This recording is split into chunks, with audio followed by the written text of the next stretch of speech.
Meme coins going legit is the worst thing for meme coins. Institutions like Franklin Templeton are taking meme coins increasingly seriously this cycle. But will these joke-like projects run afoul of regulators? When Elon Musk semi-ironically endorsed Dogecoin during the last bull run, most people saw it as a joke, a high-profile business guy playing with the funny money. Nobody is laughing anymore. These days, there are real institutions, from the Avalanche Foundation to Franklin Templeton, willing to say that meme coins are a legitimate use of blockchain tech. This is an excerpt from the Node newsletter, a daily roundup of the most pivotal crypto news on CoinDesk and beyond. You can subscribe to get the full newsletter here. On Solana, there's dogwifhat WIF, SILLYCAT, and POPCAT. On Ethereum, Doge remains top dog. Then there's the emerging field of PoliFi, short for political finance, with its roster of coins like MAGA Trump, BODEN, and Elizabath WHOREN. These would-be jokes have gained virality in the past year due to their unique nature, the Franklin Templeton Digital Assets team wrote in a recent report.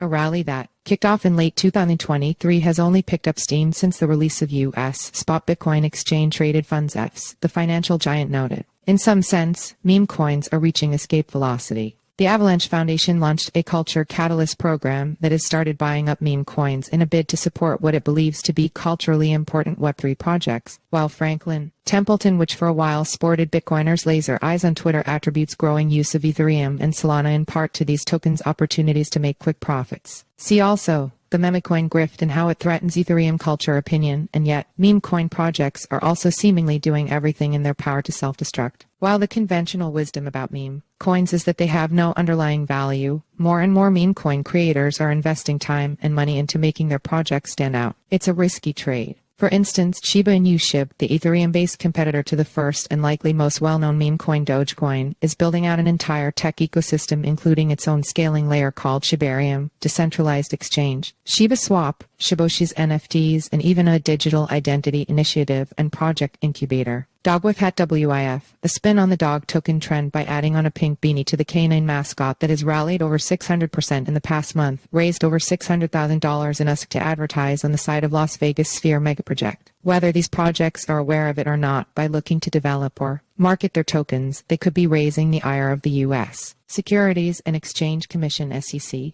It's not really a laughing matter, considering the SEC has been more than willing to make an example of under-the-radar projects to make a point. Advertising would theoretically make it more likely for a court to find that an investment is a security because marketing is a factor in the application of the Howey test. U.S. law professor Brian L. Fry told CoinDesk in a direct message referring to the test the SEC deploys to determine whether an asset is a security. Neeraj Agrawal, director of communications at Coin Center, a lobby group, echoed that point and cast doubt on an argument many meme coin projects like to project, that these are community-led initiatives. Remember, a lot of these meme coins are not decentralized in any real way. They may ride on a decentralized network, but it wouldn't surprise me to learn the contract itself is controlled by a couple of people, Agrawal said. The basic definition of a security is whether there is a team in control of this thing that is promising to do things that will increase the value of the thing, he added. Projects can certainly decentralize over time and gain stakeholders. Masari researcher Elizabath wrote a guide navigating the memecoin mania that tracks 3 critical metrics: the rate of change in the number of holders, the ratio of new to returning daily buyers, and the types of buyers.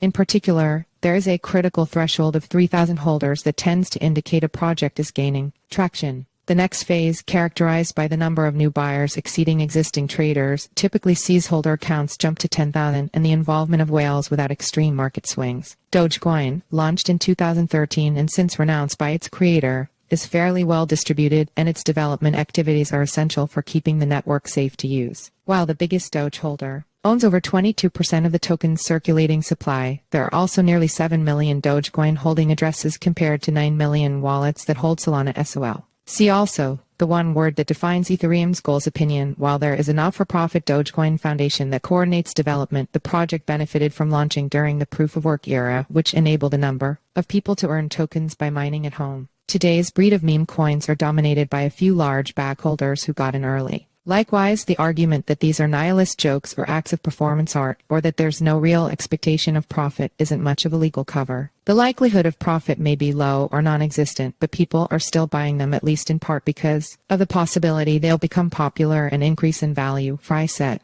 That said, Columbia Business School professor Austin Campbell argues that projects can't just call themselves dog company and have a meme logo and do legitimate business practices without running afoul of securities regulators. Yet there is room for nuance. The SEC theory of why these things are securities is pretty clearly on the rocks. For example, just buying products is not enough, he said. Just because a token resembles a security or was even issued under an investment contract doesn't necessarily mean the underlying token is a security. It's an open legal question.